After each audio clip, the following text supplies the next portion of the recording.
హంగామా చేస్తూ నిన్న అదొక పెద్ద మేళాలాగా మందడంలో ఈ 15,941 మంది టీచర్లని అంటే ఉద్యోగ నియామక పత్రాలు ఇస్తామని చెప్పని వారందరినీ అక్కడికి పోగేసి ఓ పెద్ద సినిమా షూటింగు అదొక ఈవెంట్ మేనేజ్మెంట్ లాగా నిన్న జరుపుకోవటం. ఇంతకన్నా దివాళా కోరుతనం నారా చంద్రబాబు నాయుడు గారికి, పవన్ కళ్యాణ్ గారికి, విద్యాశాఖ మంత్రి లోకేష్ గారికి ఇంతకన్నా దిగజారాడు ఇంకెవరిని ఉంటారా అని అడుగుతాను. 16 మాసాలుగా అంటే మొదటి సంతకం ఎన్నికల ముందేం చెప్పారు? 25,000తో మేము మెగా డిఎస్సి సంతకం పెడతాం, మన ప్రభుత్వం ఎక్కిన 100 రోజుల్లోపు నియామకం పూర్తి చేస్తాం అని చెప్పి ఎన్నికల ముందు ప్రచార ఆర్భాటం చేసి, ఎన్నికలు అయిన తర్వాత మొదటి సంతకం అని చెప్పి మెగా డిఎస్సి మీద మొదటి సంతకం అని చెప్పి దాన్ని 15,941 పోస్టులకి పరిమితం చేసి, అప్పటికే జగన్మోహన్ రెడ్డి గారు ఇచ్చినటువంటి నోటిఫికేషన్ 6,100 టీచర్ పోస్టుల నియామకానికి జగన్మోహన్ రెడ్డి గారు ఇచ్చినటువంటి ఆ ప్రభుత్వం ఇచ్చినటువంటి 6,100 టీచర్ల నియామకం నోటిఫికేషన్ కూడా దీంట్లోకి క్లబ్ చేసి ఈ 6,100తో కలిపి మీరు ఇచ్చిన నోటిఫికేషన్తో కలిపి ఎన్ని ఇవ్వాలి? 16,000 అని చెప్తున్నారు కదా, 22,000 చిల్లర రావాలి కదా. కానీ 15,941 పోస్టులకి ఎందుకు ఇచ్చారు అంటే జగన్ గారు నియామకంకి నోటిఫికేషన్ ఇచ్చినటువంటి 6,100 కూడా 6,100 నోటిఫికేషన్ పోస్టులు కూడా మీ ఖాతాలో కలుపుకుంటారు. మీ ఖాతాలో కలుపుకుని అప్పుడు ఎంత అవుతాయి? 10,000 పట్టుమని 10,000 పోస్టులు కూడా లేనటువంటి మీ డిఎస్సిని 15,000 అని చెప్పి ఈ 15,900 ఇచ్చి అంటే ఏంటిది ఈ ఉత్సవం ఏంటి? ఈ టీచర్లు అందరూ కూడా బీఈడీలు చదువుకుని లేదా సెకండరీ గ్రేడ్ టీచర్ ట్రైనింగ్ చదువుకుని ఎన్నో ఏళ్లుగా ఎదురు చూసి వారి యొక్క ప్రతిభ మీద ఉద్యోగాలు సంపాదించినటువంటి పరిస్థితులు వారి అయితే మీరేదో వారందరికీ ఎన్నికల ముందేమో 25,000 మందిని తీస్తామని చెప్పారు. ఎన్నికలు అయిన తర్వాత ఏమో జగన్మోహన్ రెడ్డి గారు 6,100 పోతే మీరంతా కలిపి 9,000 పోస్టులు కూడా ఇవ్వని పరిస్థితి. దానికి హంగామా, ఆర్భాటం, ఖర్చు, సినిమా షూటింగు. ఈ ప్రచార ఆర్భాటం కోసం ఇన్ని చేస్తే మరి జగన్మోహన్ రెడ్డి గారు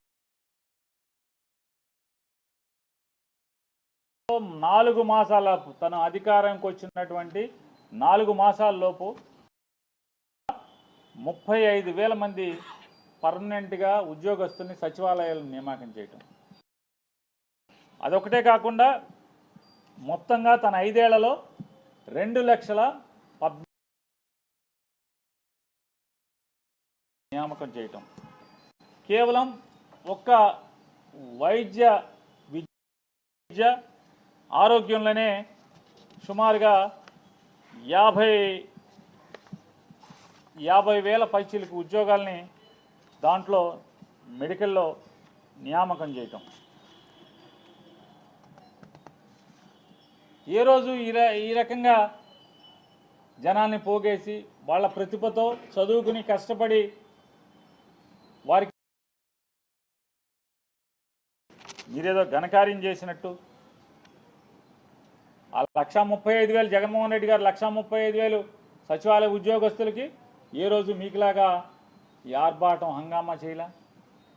లేదా మెడికల్ డిపార్ట్మెంట్లో ఇచ్చిన 51,287 పోస్టులకు కూడా ఆయన ఎక్కడా కూడా హంగామా అడావిడి చేయలేదు. లేదా నారా చంద్రబాబు నాయుడు గారు ఆర్టీసీ ఎన్నికల ముందు 2019 ఎన్నికల ముందు ఆర్టీసీ ఉద్యోగస్తులందరూ కలిసి పెద్ద సభ పెట్టుకుని ఆర్టీసీలో ఉద్యోగస్తులందరినీ కూడా ప్రభుత్వం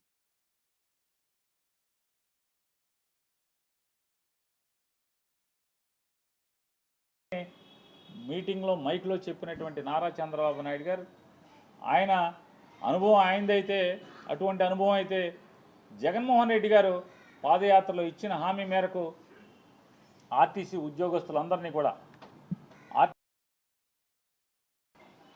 ఆయన సంవత్సరం తిరక్కముందే ఎన్నికల హామీని అమలు చేయటం, ఆర్టీసీలో ఉన్నటువంటి 51,000 మందిని ప్రభుత్వ ఉద్యోగులుగా విలీనం చేసుకోవటం. మరి ఏ రోజు ఆయన ఆర్టీసీ వాళ్ళందరినీ కూడా కూర్చోబెట్టి మొత్తం 50,000 మందిని పెట్టాలంటే ఎంత పెద్ద గ్రౌండ్ కావాలి, ఎంత పెద్ద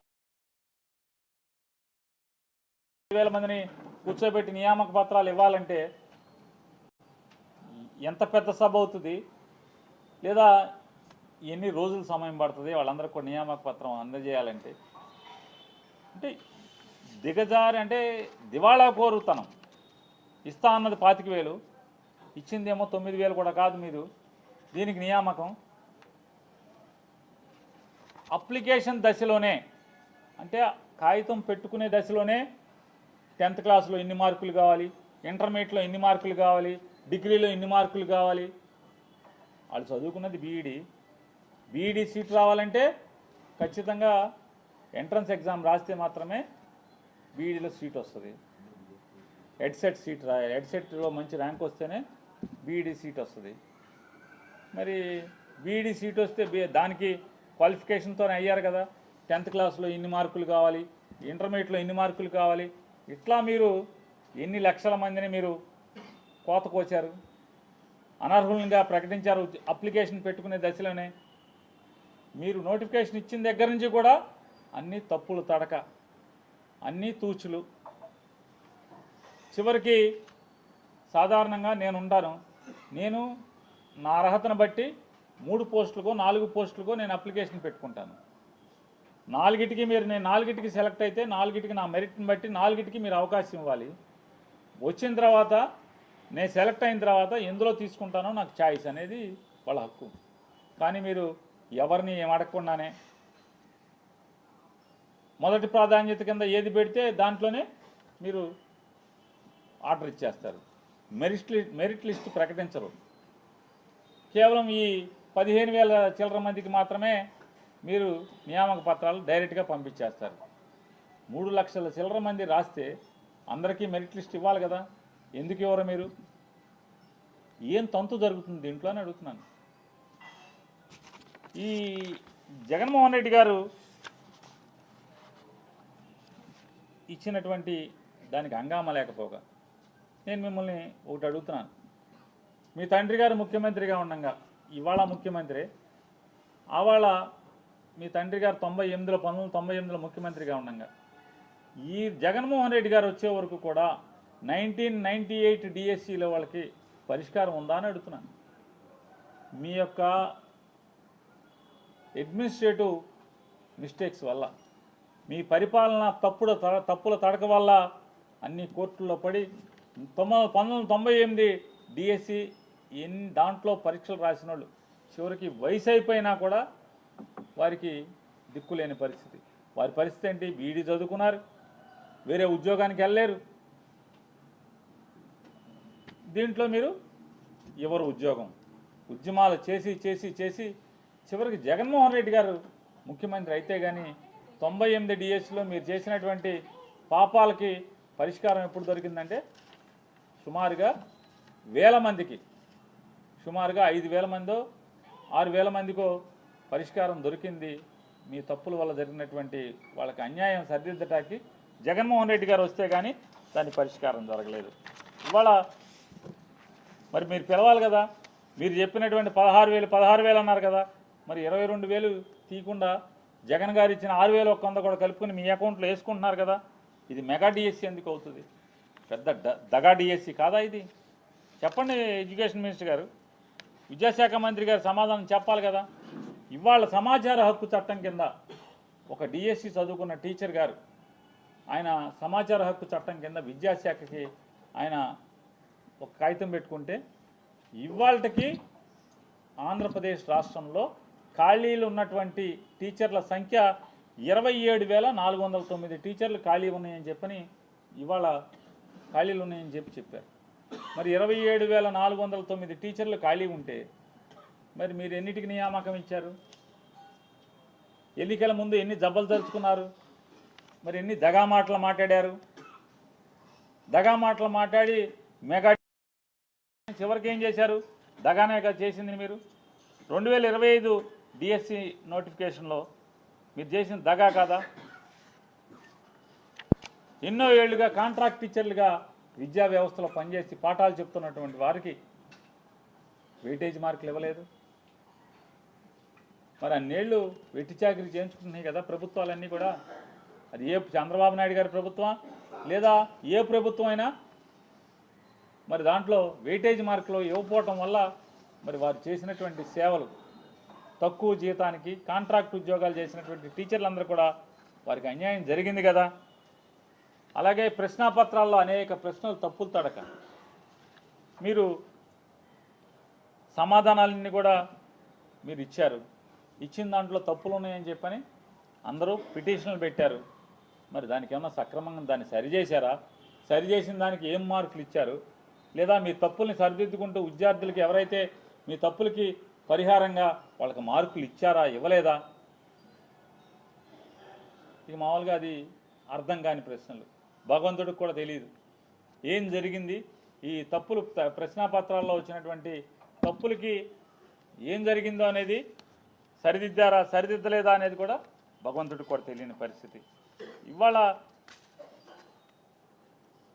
ఎన్నికల ముందు ఏం చెప్పారు? ప్రతి నెల మేము ఎక్కిన 100 రోజుల నుంచి ప్రతి నెల లోకేష్ నాయుడు గారు చెప్పారు పాదయాత్రలో, నారా చంద్రబాబు నాయుడు గారు చెప్పారు, వాళ్ళ మాటనే మళ్ళీ ఎత్తుకుని పవన్ కళ్యాణ్ గారు చెప్పారు. జాబ్ క్యాలెండర్ ఇస్తా ఉన్నారు. ఎన్ని జాబ్ క్యాలెండర్లు ఇచ్చారు ఇప్పుడు దాకా? ఎన్ని జాబ్ క్యాలెండర్లు ఇచ్చారు? జాబ్ క్యాలెండర్లు ఇవ్వలేదు కదా. ఇవ్వకపోగా జాబ్ క్యాలెండర్లు ఇవ్వకుండా ఏం చేస్తున్నారు? మీరేం చెప్పారు? 2014లో ఏం చెప్పారు? ఇంటికి ఒక ఉద్యోగం ఇస్తా ఉన్నారు. ఉద్యోగం ఇవ్వకపోతే నిరుద్యోగ భృతి ఇస్తా ఉన్నారు. ఇచ్చారా? మోసమే కదా మీరు చేసింది. ఎన్ని ఉద్యోగాలు ఇచ్చారు? 25,000 ఉద్యోగాలు కూడా సరిగ్గా ఇవ్వలేని పరిస్థితి. 25,000 30,000 కూడా ఇవ్వలేనటువంటి మీ పరిస్థితిలో ఇంటికి ఒక ఉద్యోగం ఉన్నారు అంటే ఆంధ్రప్రదేశ్ రాష్ట్రంలో 25,000-30,000 ఉన్నాయా ఇళ్ళు? కొన్ని నిరుద్యోగ భృతి ఇచ్చారా? నిరుద్యోగ భృతి ఇవ్వాల. పోనీ ఈసారి ఏం చెప్పారు? ఈ ఎలక్షన్లో ఏం చెప్పారు? ఎన్ని లక్షల ఉద్యోగాలు ఇస్తామని చెప్పారు? ఎవరికైనా ఇచ్చారా? ఇవ్వకపోతే ఏం చేస్తామని చెప్పారు? ఇవ్వకపోతే ఏం చేస్తున్నారు? నిరుద్యోగ భృతి ఇస్తాన్నారుగా, ఇచ్చారా ఎవరికన్నా? నిరుద్యోగ భృతి లేదు. ఎక్కిన చంద్రబాబు నాయుడు గారు ఎక్కిన ప్రతిసారి దగా మోసం. 1999 2014లో అదే దగా, 2020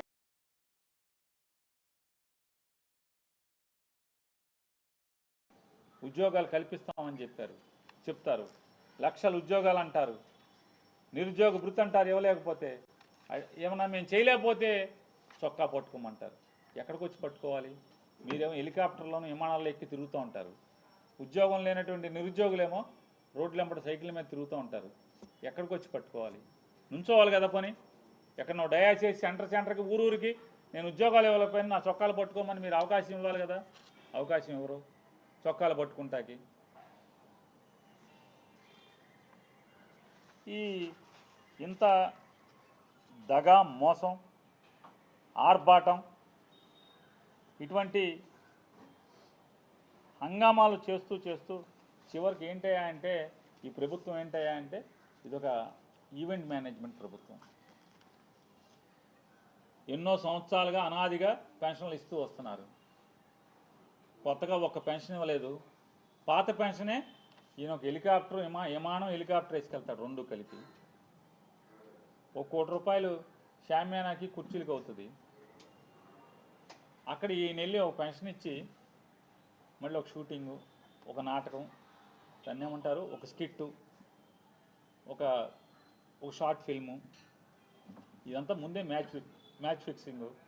ఏదో ఆయన సడన్గా వాళ్ళ దగ్గరికి వెళ్ళినట్టు, ఆటో ఎక్కినట్టు ఆడికో మైక్ ఉంటుంది, ఈడికో మైక్ ఉంటుంది. ఆయనకో మైకు, ఈయనకో మైకు. ముందే మైకులు ఎట్టుకుంటారు, సర్ప్రైజ్ లాగా వెళ్తారు. అదా ఇదా అని పాఠాలు వల్లి వేస్తారు. కర్నూలులో కాయగూరలు కొనుక్కుంటాకి వెళ్ళారు కదా, ఇంటికి కాయగూరలు కొనుక్కొచ్చారు కదా, ఉల్లిపాయలు కూడా కొనుక్కొచ్చారు కదా. కర్నూలులో మార్కెట్ రైతు బజార్కి వెళ్ళారు కదా.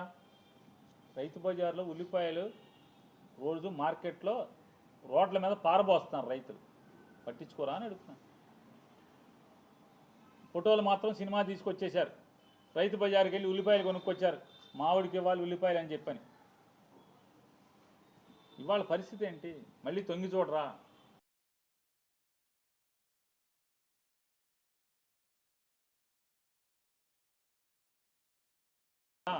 మొలకమంత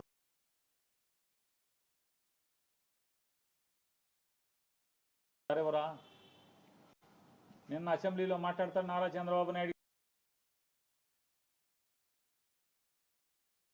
పండించేటువంటి మొత్తక ధాన్యం ఎవడో తినటానికి పనికిరావు, అది సారా బ్రాందీ తయారు చేయడానికి మాత్రమే.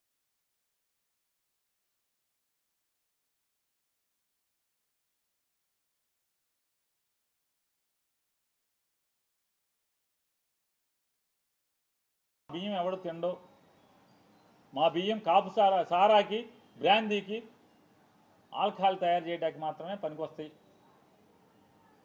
మరి పొగాకు పండిస్తున్నారు కదా, పొగాకోడికి గిట్టుబాటు ధర ఇప్పిస్తున్నావా?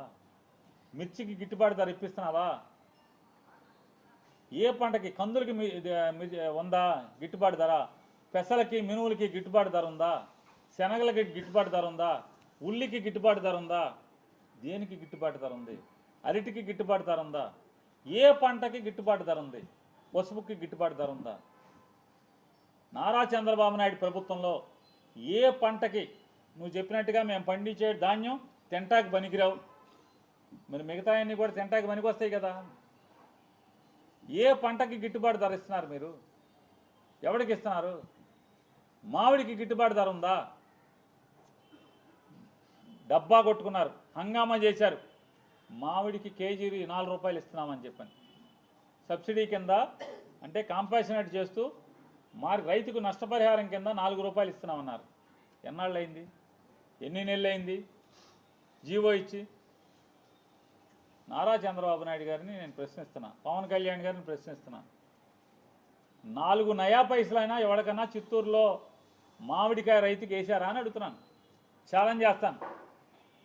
ఎన్నాళ్ళైంది మీరు హంగామా చేసి? జగన్మోహన్ రెడ్డి గారు వెళ్తే ఎన్ని మాటలు మాట్లాడారు, అవాకులు చవాకులు పేరారు. జగన్ గారి ప్రోగ్రాంని ఆపడానికి ట్రై చేశారు. జగన్ గారి ప్రోగ్రాంలో రైతుల్ని కేసులు కట్టారు, రైతుల మీద, జగన్ గారి మీద కేసులు కట్టారు. మేము 4 రూపాయలు ఇస్తుంటే జగన్ వెళ్ళి ఇప్పుడు వెళ్ళి అడావుడు చేస్తున్నాడని. 4 రూపాయలు కాదు, కేజీకి 4 పైసలు ఎవరికైనా ఇచ్చారా మీరు? నారా చంద్రబాబు నాయుడు గారు ఆంధ్రప్రదేశ్ రాష్ట్ర ఖజానా నుంచి 4 పైసలు ఎవరికైనా ఇచ్చారా? ఎందుకు ఇవ్వలేదు? దగా కదా. జగన్ ఎక్కడికి వెళ్తే అక్కడ ఏదో ఒక స్టేట్మెంట్ ఇవ్వటం, దగా చేయటం. పొగాకు చుట్టాకి వెళ్తే వెంటనే కేంద్ర ప్రభుత్వానికి రాయటం. పెమ్మసాని వెళ్ళి కేంద్ర మంత్రిని కలుస్తాడు. మిర్చి కోసం వెళ్తే లెటర్ రాస్తారు. పెమ్మసాని వెళ్ళి లేకపోతే రామ్మోహన్ నాయుడు వెళ్ళి మంత్రులను కలుస్తారు. అప్పుడు దాకా మీరు పడుకున్నారా? జగన్ వెళ్ళే వరకు లేకరా? రైతులను పట్టించుకోరా? ఈ రాష్ట్ర ప్రజలను పట్టించుకోరా అని అడుగుతున్నాను. పాలనని గాలికి వదిలేసి ముగ్గురు 3 హెలికాప్టర్లు 3 విమానాలు వేసుకుని రామోజీరావు గారి కొడుక్కి సిగ్గన్నా లేదు. జగన్ 51 సార్లు బెంగళూరు వెళ్ళి వచ్చాడంటే జగన్కి బాధ్యత లేదు, ప్రతిపక్ష బాధ్యత లేదు, ఎమ్మెల్యే బాధ్యత ఒకటే ఉంది. ముఖ్యమంత్రి, ఉప ముఖ్యమంత్రి, డిఫాక్టో ముఖ్యమంత్రి ముగ్గురు కలిసి ఎక్కడ ఉంటున్నారు? ఎన్నిసార్లు హైదరాబాద్ ఇల్లు వస్తున్నారు?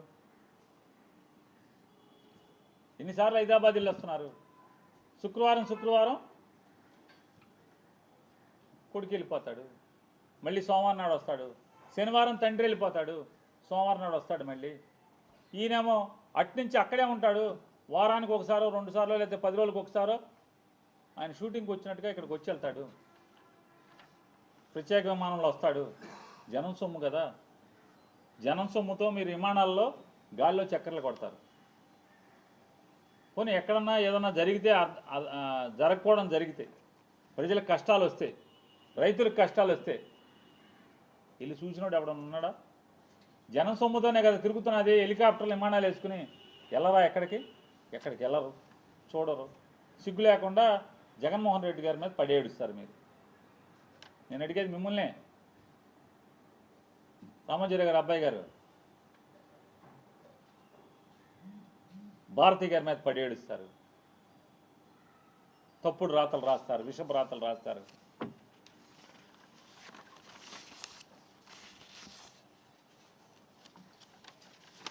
ఇంకా ఇప్పటికైనా జగన్ మీద పడి ఆడటం మాని కూటమి ప్రభుత్వం కానీ లేదా ప్రభుత్వాన్ని మోస్తున్న మీడియా కానీ జగన్మోహన్ రెడ్డి గారి మీద పడి ఆడటం మాని జనం కోసం మీ మీద ఎన్నో ఆశలతో ఎన్నో అభూత కల్పనలు అరిచేతిలో వైకుంఠం చూపించారు ప్రజలకి. ప్రజల గురించి పట్టించుకోండి, వాళ్ళ కష్టం వస్తే వెళ్ళి చూడండి. ఇంకా ఇప్పటికి సంవత్సరం 16 మాసాలు అయిపోయింది. ఇప్పటికి 16 మాసాలు అయినా కూడా ఇంకా జగన్ మీద పడి ఆడవటం, ప్రజలకు ఏం కావాలో చూసి ఆడవమని చెప్పని హితవు పలుకుతూ నిన్న అసెంబ్లీలో జగన్మోహన్ రెడ్డి గారు ప్రతిపక్ష నాయకుడిగా అసెంబ్లీలో నాకు సమయాన్ని ఇచ్చేటువంటి, అంటే పాలక పక్షంతో ధీటుగా ఆంధ్రప్రదేశ్ రాష్ట్రంలో ఉన్నటువంటి ఏకైక అసెంబ్లీలో ఉన్నటువంటి ఏకైక ప్రతిపక్షంగా ఆంధ్ర రాష్ట్రంలో ప్రభుత్వానికి వ్యతిరేకంగా పనిచేస్తున్నటువంటి ఏకైక పార్టీగా 40% ఓట్లు తెచ్చుకున్నటువంటి రాజకీయ పార్టీగా ప్రజల పక్షాన ప్రభుత్వం చేస్తున్నటువంటి పాపాలు, ప్రభుత్వం చేస్తున్నటువంటి తప్పులు, ప్రభుత్వం చేస్తున్నటువంటి మోసాలని నిలదీయటం కోసం అసెంబ్లీలో నా గళం వినిపించడానికి సరైన సమయాన్ని ఇచ్చేదానికి నాకు అవకాశం కల్పించండి అని చెప్పని కోర్టును ఆశ్రయిస్తే కోర్టు స్పీకర్ గారిని నోటీస్ అందజేస్తే దాని మీద ఏమాత్రం వయసుకు కానీ ఆ కుర్చీకి కానీ కూర్చున్న కుర్చీకి కానీ విలువివ్వకుండా మరిచి మాట్లాడేటువంటి అవాకులు చవాకులు పేలుతున్నటువంటి ఆ వ్యక్తి మాట్లాడుతుంటే అతనికి తందానా అని భజన కొడుతూ కామినేని శ్రీనివాస్ గారు కైకులూరు శాసనసభ్యులు మాజీ మంత్రివర్యులు 5 ఏళ్ళు దాదాపు 4 ఏళ్ళు 4.5 ఏళ్ళు నారా చంద్రబాబు నాయుడు గారితో పాటు మంత్రి పదవి ఎలగెట్టినటువంటి కామినేని శ్రీనివాస్ గారు లేచి మాట్లాడతాడు తనకు తనే.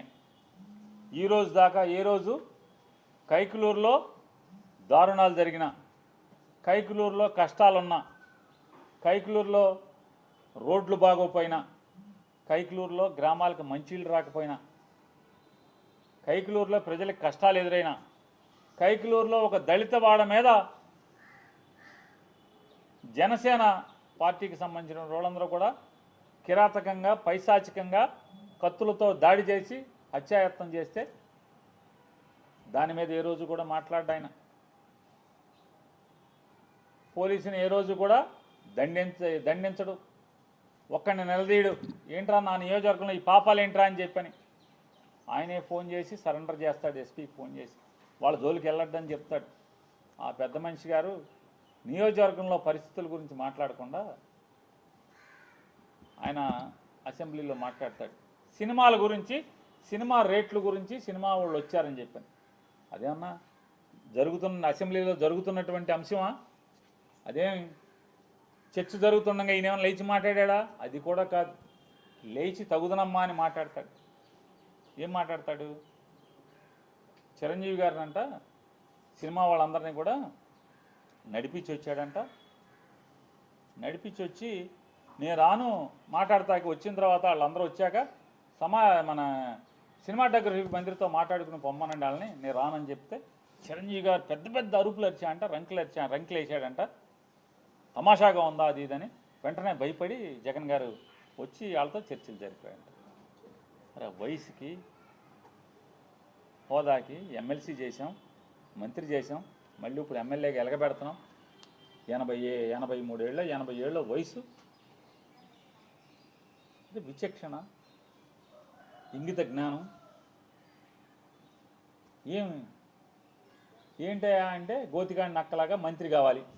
ఆ సత్యకుమార్ గారిని రేపో మాపో పీకేస్తే మంత్రి ఇస్తాడేమో, లేదంటే 21 ఖాళీ ఉంది కదా దాంట్లో మంత్రి పదవి కోసం ఈ వయసులో కూడా ఊరు పొమ్మంటుంది, కాడి రమ్మంటుంది. 80 ఏళ్ల వయసులో పచ్చి పాపం మాటలు మాట్లాడటం అవసరమా ఆయనకి? అసత్యాలు. నిజంగా చిరంజీవి గారు గడ్డి పెట్టాడు కాబట్టి సరిపోయింది. వాళ్ళ తమ్ముడు గారు మాట్లాడినప్పుడు మళ్ళీ తమ్ముడు బాధపడతాడేమో సైలెంట్గా ఉండకుండా అదృష్టవశాత్తు బాలకృష్ణ లేచాడు. బాలకృష్ణ లేచి అంటే బాలకృష్ణకి బాధ ఏంటంటే ఇప్పటికే చచ్చిపోతున్నాడు బాలకృష్ణ. పవన్ కళ్యాణ్ ఉప ముఖ్యమంత్రిగా హెలికాప్టర్లో విమానాల్లో తిరుగుతాం, వాళ్ళ బావ వంగి నమస్కారాలు పెడతాం, ముఖ్యమంత్రితో సమానంగా జామర్లు ఉన్న కారు, ముందు ఒక 3 పోలీస్ కార్లు, వెనక ఒక 10 పోలీస్ కార్లు. అసలు మామూలుగా పవన్ కళ్యాణ్ కారు దిగంగానే వాళ్ళ బావ కన్నా ఎక్కువగా ఓ 25 మంది పోలీసులు చుట్టూ సఫారీలు వేసుకుని తుపాకులు ఇచ్చుకుని ఓ 25 మంది పోలీసులు. కొత్తలాడిపోతున్నట్టున్నాడు మనోడు. మామూలుగా ఉడుకుతున్న అన్నానికి అడుగుని సెగలేపితే మామూలు పొంగు వచ్చినట్టుగా లోపల మ్యాన్షన్ హౌస్ ఫుల్లుగా. అసలు రాను ఏమైపోతుందంటే ఇట్లాంటి వాళ్ళ మూలంగా ఆర్టీసీలో కండక్టర్కి డ్రైవర్కి డ్యూటీ ఎక్కేప్పుడు బ్యాందీ సారా తాగేప్పుడు పెడతారా గొట్టం ఏంటంటే నోట్లో గొట్టం పెడతారు, బ్రీత్ అనలైజర్. ఆ బ్రీత్ అనలైజర్లో అసెంబ్లీ గేట్ కాడ కూడా తలుపు కాడ కూడా పెట్టాల్సిన పరిస్థితి వచ్చేసింది. రాబోయారు ఇక మామూలుగా ఇట్లాంటి వాళ్ళు ఉంటే ఇక అంతే కదా. ఏమవుద్ది? అసెంబ్లీ తలుపు కాడ లోపల తలుపు తీస్తారు మామూలుగా హాల్లోకి లోపలికి వెళ్ళి అక్కడ బ్రీత్ అనలైజర్ పెట్టి ఎమ్మెల్యేలను కూడా లోపలికి పంపించాల్సిన పరిస్థితి వచ్చేసింది కదా. తప్ప తాగి కళ్ళు నెత్తికెక్కి మాట్లాడతాడు, సైకో అంటాడు. ఎవడు సైకో? బాలకృష్ణ అనేవాడు సైకో. ఎందుకు సైకో? పవన్ కళ్యాణ్ హోదాని ఆ వెలుగుని చూసి ఏడవలేక సైకో. నువ్వు సైకో. ఎవడికి సైకో? మాకేం సైకో? ఏం చేశాడు సైకో? సిగ్గు లేకుండా నేను కలవలేదని చెప్తావా? రోజు పురాణాలు నోట్లో ఒల్లివేయటం కాదు, బట్టి పట్టం కాదు, వేద మంత్రాలు బట్టి పట్టం కాదు, దేవుడి పద్యాలు బట్టి పట్టం కాదు. నాలుక మీద పురాణాలు, ఉపనిషత్తులు, వేదాల్లో ఉన్న వాక్యాలు అవి బట్టి పట్టినంత మాత్రాన ఇట్టాగుంటుంది. బట్టి పడితే జీవితం, బట్టి పట్టిన బతుకులు ఇట్టాగా ఉంటాయి. పేరుకేమో బయట మామూలుగా మైకూర్చుకుంటేనేమో వేదాలు ఉపనిషత్తులు అవి మాట్లాడటం ఆ ఊ అని చెప్పని మనిషిని మందేస్తే ఇది మన తంతు.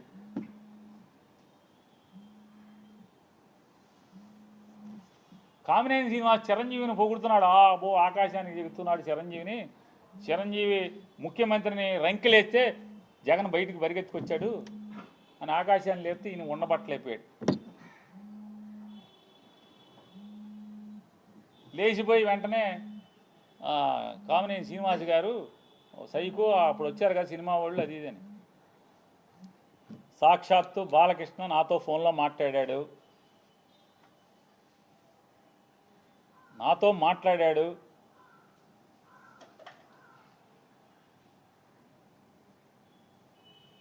మాట్లాడాడే చెప్తున్నా. నాకు జన్మ ఇచ్చిన నా తల్లిదండ్రుల మీద ప్రమాణం చేస్తున్నా, నువ్వు చేయి నాతో మాట్లాడలేదని చెప్పాను. మీ అమ్మా నాన్న మీద మాటకి చెప్తారు కదా.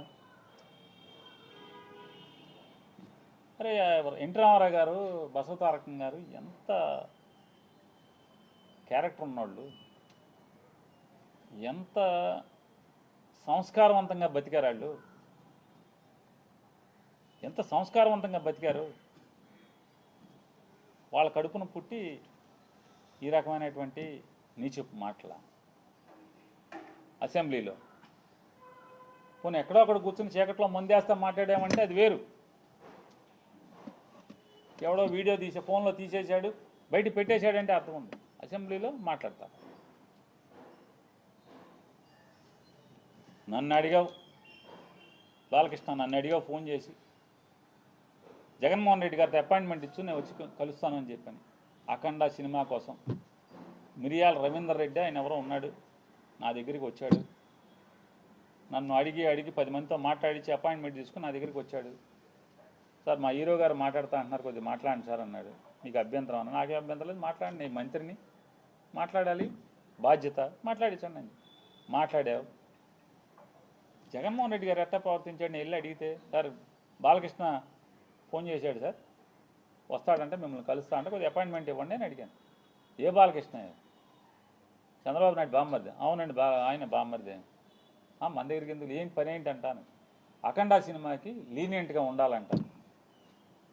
వాళ్ళు బ్లాక్లో అమ్ముకుంటారు టికెట్లు, ఎక్కువ షోలు వేసుకుంటారు, బాగా సినిమాకి ఎక్కువ ఖర్చు అయిందంట. మామూలుగా బడ్జెట్ 45 కోట్లు ఎంతో అనుకుంటే అది ఆ డైరెక్టర్ వల్ల అంటే ఎక్కువగా అమ్మారని చెప్పని రేట్లు ఎక్కువగా అమ్మారంట. ఎక్కువగా అమ్మటం వల్ల దాన్ని 70 కోట్లకి తీశారంట. కాబట్టి అమ్మపోతే సినిమా బాగా తీసాం, బాగా వచ్చింది, మంచి సినిమా తీశాను కాబట్టి చూసి చూడండి పొమ్మని అడుగుతున్నాడండి. సరే ఏదో మాట్లాడే సరే వాళ్ళకి ఏమైనా సాయం కావాలంటే చేసి పెట్టని చెప్పి అంత హుందాగా ప్రవర్తించినటువంటి జగన్మోహన్ రెడ్డి గారి గురించి మాట్లాడే భాష. వాళ్ళ తండ్రి గారు ఏం చేశాడు మీకు సాయం తెలీదా? యావజ్జీవ కారాగారం అనుభవించాల్సినోడు కదా. జీవితంలో మర్చిపోతాడు ఎవడన్నా? మనిషి జన్మెత్తినోడు చిన్న సాయం చేస్తే ఎవరు కూడా మర్చిపోరు. అట్లాంటిది ఏమవ్వాలి? ఏం చేశారు? కొడుకు సాయం చేశాడే తెలీదా? చేశాడు కదా. అడగంగానే మీరు రాబాబా మేము జగన్ దగ్గరికి రామని చెప్పు, తప్పే ఉంది, రాజకీయంగా వాడుకో, మేము ఎప్పుడు జగన్ కలవలేదని చెప్పు, తప్పే ఉంది, నిజమే కదా. జగన్మోహన్ రెడ్డి గారిని ఎప్పుడు కలవలేదు, ఓకే, అంతేగాని నేను రానన్నాను, ఎవడు రానన్నది? ఎవడు? హాస్పిటల్ బిల్లు కోసం డాక్టర్ హరికృష్ణ ఎవరైతే ఆరోగ్యశ్రీ చూసేవాడు హరికృష్ణతో మాట్లాడలేదు? మా బావ ఉండగానే బిల్లులు ఆగిపోయినాయి, మాకు బిల్లులు ఇప్పించండి అని అడగలేదా? బిల్లులు ఇవ్వలేదా జగన్ గారు? ఏం సైకో మీ బసవతారకం హాస్పిటల్ని ఎప్పుడన్నా ఇబ్బంది పెట్టాడా? మీరు అమరావతిలో జగన్మోహన్ రెడ్డి గారికి ముందు అంటే మీ బావ గవర్నమెంట్లో బసవతారకం హాస్పిటల్ క్యాన్సర్ హాస్పిటల్కి మీరు స్థలం తీసుకుని జగన్ వచ్చాడని చెప్పి కట్టకుండా మీరు హాస్పిటల్ ఆపేసి ఇప్పుడు కొత్తగా శంకుస్థాపన చేస్తారు మీరు. అంటే ఎవడు సైకో? నువ్వో సైకో, జగన్మోహన్ రెడ్డి గారు సైకో బుద్ధులు, సైకో ఆలోచనలు ఎవరై? తప్పు కదా, ఇట్లా మాట్లాడచ్చా అని అడుగుతున్నాను. ఇప్పుడు మీకు చిరంజీవి గారు అంటే పడదు, ఈర్ష్య ఉంది. పవన్ కళ్యాణ్ అంటే ఈర్ష్య ద్వేషాలు ఉన్నాయి. పట్టుకో అలా కూములు చచ్చిపోతున్నారు ఇంకో లోపల. అది మీ బావకే చెప్పుకోవాలి. బావా మనం సపరేట్గా తోసేద్దాం బావ, వీళ్ళని అనవసరం బావా, మనం 164 అలా 21 ఎంతో కదా, మన పనిలో మనం ఉందాం బావానా అని మీ బావకు చెప్పుకోవాలి. ఊరోళ్ళ మీద జగన్ మీద పడి ఏడవటం ఎందుకు?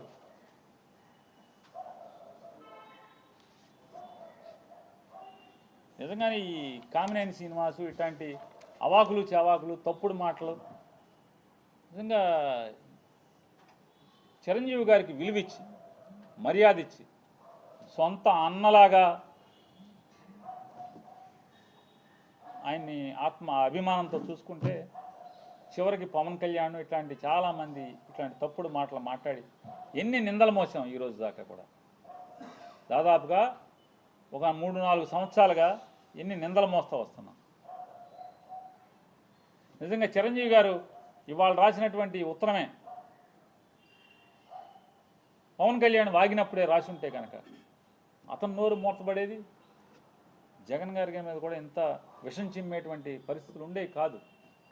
సరే, మంచికో చెడుకో చిరంజీవి గారిని కూడా స్వాగతిస్తున్నాను. ఇట్లాంటి దుర్మార్గులు కామినేని శ్రీనివాసు, బాలకృష్ణ లాంటి తప్పుడు మాట్లాడేవాళ్ళు, దుర్మార్గులు, కిరాతకులు, నోళ్లు మూయించేటువంటి మంచి పని వాళ్ళకైనా చేశారు చిరంజీవి గారు. ఆయన తక్షణం స్పందించినందుకు మనస్ఫూర్తిగా ఆయన స్వాగతిస్తున్నాం. ఆయన మాటల్ని ఆయన రిలీజ్ చేసినటువంటి ఆ ఉత్తరాన్ని, జరిగిన సంఘటనలు చెప్తూ, అంటే అంత గొప్పగా వాళ్ళని చూస్తే ఈ రోజుకి మేము తప్పులు చేసి ఉంటే, సినిమా ఇండస్ట్రీ పట్ల మేము తీసుకున్న నిర్ణయాలు తప్పుడు నిర్ణయాలు అయితే, నారా చంద్రబాబు నాయుడు గారిని, పవన్ కళ్యాణ్ గారిని ఇద్దరిని నేను నిలదీస్తున్నాను. మేమిచ్చిన జీవో ఈ రోజుకి మీరు ఎందుకు ఇంప్లిమెంట్ చేస్తున్నారు? రద్దు చేయాలి కదా. మా నిర్ణయం తప్పుడుదైతే, సినిమా పరిశ్రమ పట్ల మేము తీసుకున్న నిర్ణయాలు తప్పుడు నిర్ణయాలు అయితే మీరెందుకు రద్దు చేయట్లేదు? అదే జీవోను అనుసరించి వాళ్ళకి మీరు అందరికీ సినిమా రేట్లు ఎందుకు మీ దగ్గరికే రావాలని ఎందుకు కోరుకుంటున్నారు? ఆ రోజు జగన్మోహన్ రెడ్డి గారు సినిమా వాళ్ళని కాళ్ళకాడికి పిలిపించుకోవడం అని మీరు దుర్భాషలాడింది. మరి ఇవాళ మీరేం చేస్తున్నారంటున్నారు? ఎవరి కాళ్ళు బ్లాక్లో అమ్ముకోవచ్చు కదా, మీరెందుకు నియంత్రిస్తున్నారు? మీ కాళ్ళకాడికి ఎందుకు రావాలని కోరుకుంటున్నారు?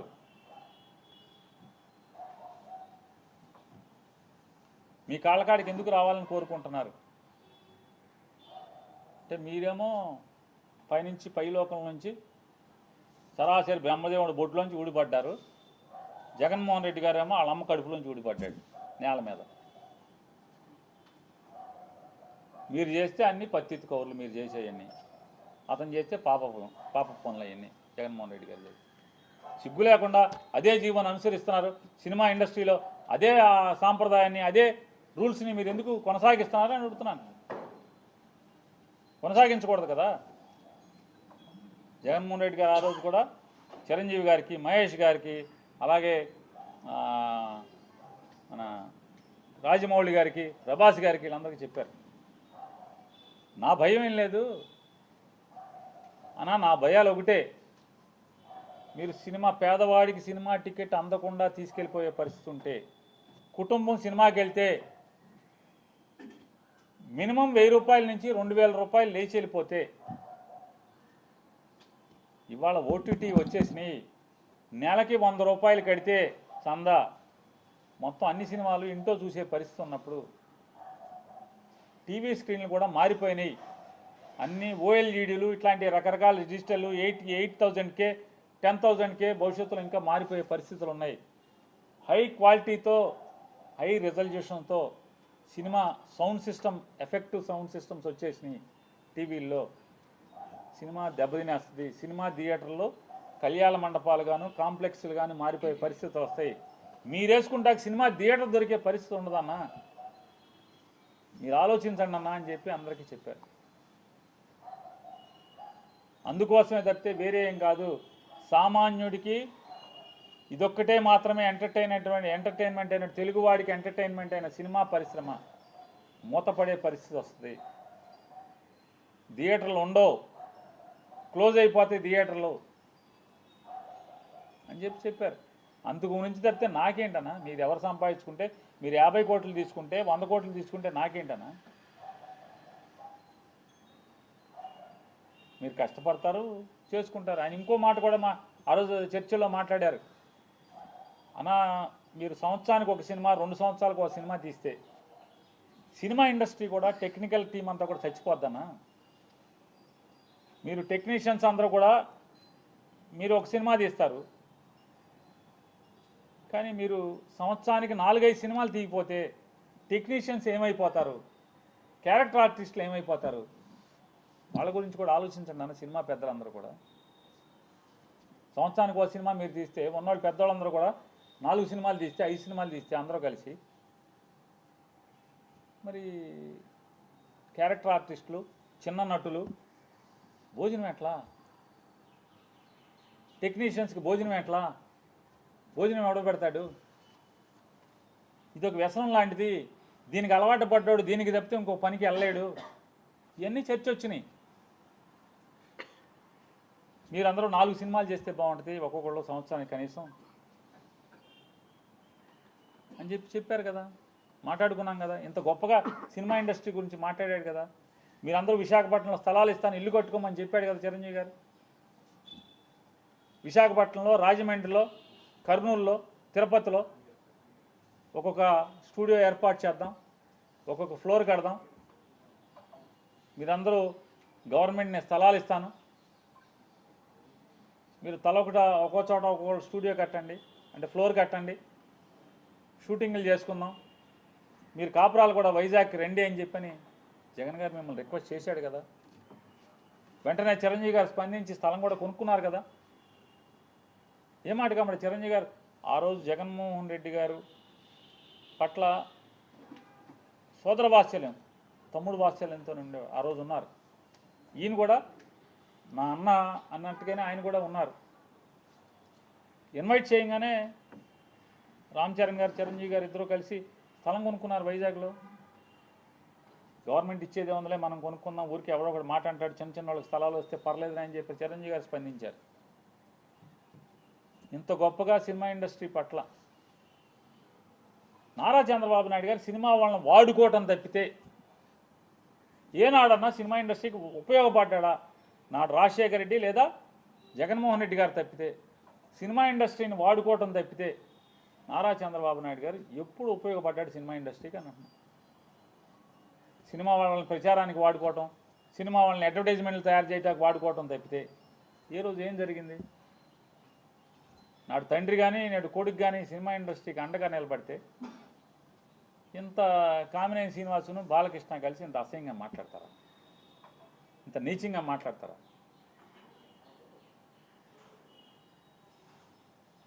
మరొకసారి చిరంజీవి గారికి థ్యాంక్స్ చెప్తూ, ఇట్లాంటి పాపాత్మల నోళ్ళు మూయించడానికి, నోట్లో గడ్డి పెట్టడానికి మీరు ఇండియాలో లేకపోయినా విదేశాల నుంచి స్పందించి మీరు పెద్ద మనసుతో మీరు ఉత్తరం రాసినందుకు, ఈ ప్రపంచానికి జరిగిన నిజాల్ని తెలియచెప్పినందుకు మరొకసారి ఆయనకి జగన్ గారి తరఫున, వైఎస్ఆర్ కాంగ్రెస్ పార్టీ తరఫున థ్యాంక్స్ చెప్తున్నాను.